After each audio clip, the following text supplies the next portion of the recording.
Varias de estas facciones opositoras a Gaddafi, y esa información pública, tenían años siendo financiadas y apoyadas por la OTAN, especialmente por Francia y por los Estados Unidos.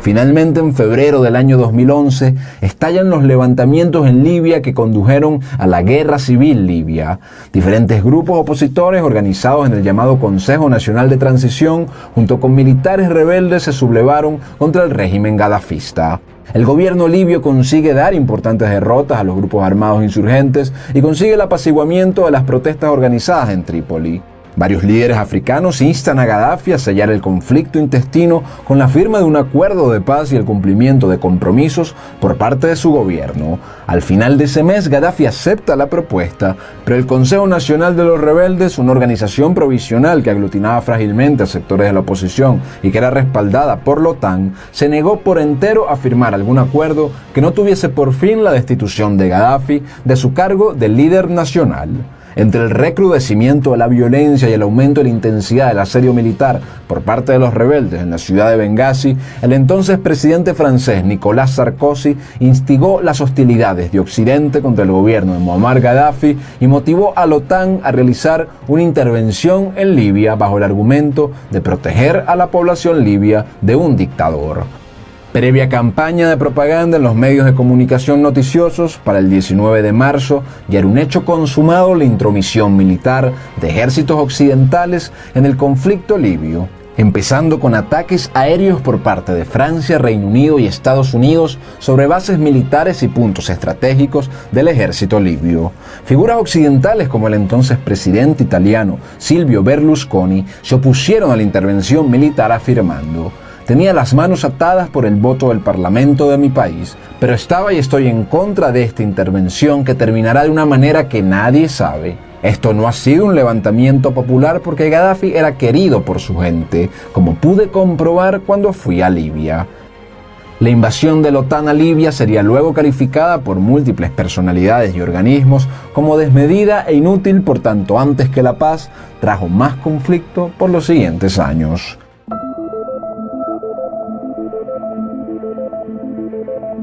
En los inicios del conflicto, previo a la resolución de la ONU el 19 de marzo, las autoridades libias habían anunciado la suspensión de hostilidades. Sin embargo, no pudieron contener con movimientos diplomáticos el ataque de la coalición comandada por los Estados Unidos bajo la administración de Barack Obama. Con el paso del tiempo se han ido develando detalles fundamentales para comprender la activa participación de Occidente en el derrocamiento de Muammar Gaddafi, más allá de la muy repetida premisa de defensa de los civiles libios. En abril de 2011 fueron revelados los detalles de varios memos organizados por Sidney Blumenthal de las conversaciones sostenidas entre la secretaria de Estado de los Estados Unidos, Hillary Clinton, y el presidente francés Nicolas Sarkozy. En esta reunión, según esta información que es pública y oficial, el mandatario francés dejó muy en claro sus intereses para detener el rol emergente de Libia como una potencia que podía reemplazar a Francia como el poder dominante en la África francesa. Era necesario guillotinar la iniciativa de una nueva moneda que derribase la hegemonía que sostiene el franco africano en la región, aumentar la influencia militar y política de Francia en el continente y también adquirir mayor control dentro de la industria petrolera libia.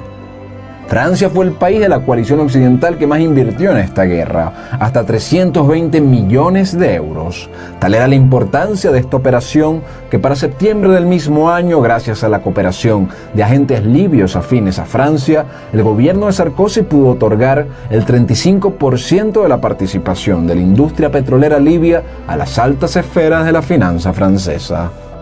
En diciembre de 2015 fueron filtrados más de 3.000 correos electrónicos privados de la secretaria de Estado Hillary Clinton. En uno de estos correos, con la fecha del 2 de abril de 2011, Hillary Clinton remarca con insistente interés que las grandes reservas de oro y de plata de Libia eran una amenaza para el interés de las potencias occidentales sobre África. En una entrevista realizada el 20 de octubre de 2011, tras enterarse de la captura de Muammar Gaddafi, Hillary Clinton exclamó entre risas una adaptación de la famosa frase romana de vinimos, vimos y vencimos, diciendo: vinimos, vimos y él murió.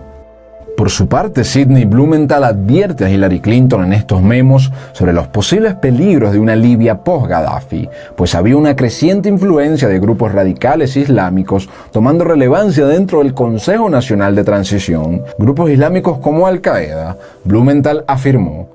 Francia y otros países de Europa Occidental deben actuar rápidamente para garantizar que el nuevo gobierno no permita que grupos islámicos establezcan entidades locales o califatos en las regiones productoras de petróleo y de gas en el sureste de Libia. A pesar de esto, el apoyo de la administración Obama al Consejo Nacional de Transición y a células islamistas quedó demostrado en numerosos informes de inteligencia desclasificados. El periodista Robert Parry definió esta doctrina Clinton bastante cercana en procederes con la realizada por los sectores neoconservadores republicanos bajo el mando del entonces presidente George W. Bush durante la invasión y cambio de régimen que se suscitó en Irak en el 2003 para derrocar a Saddam Hussein, así como otras intervenciones en el Medio Oriente durante la época. Regímenes como el de Hussein que contrariaban los intereses geopolíticos de estos grupos estadounidenses y sus aliados israelíes. De manera que los antecedentes históricos y los numerosos documentos filtrados dejan en evidencia que la clase gobernante de Francia y Estados Unidos sí percibían de forma nítida al régimen de Gaddafi, a sus grandes reservas de recursos, a su liderazgo sobre un amplio bloque de naciones africanas, como un problema para la influencia y presencia de los grupos occidentales en África. Una vez asentados en territorio libio, cuando estalló la rebelión contra Gaddafi, la OTAN se encargó de suministrar a los rebeldes con recursos, entrenamiento e inteligencia.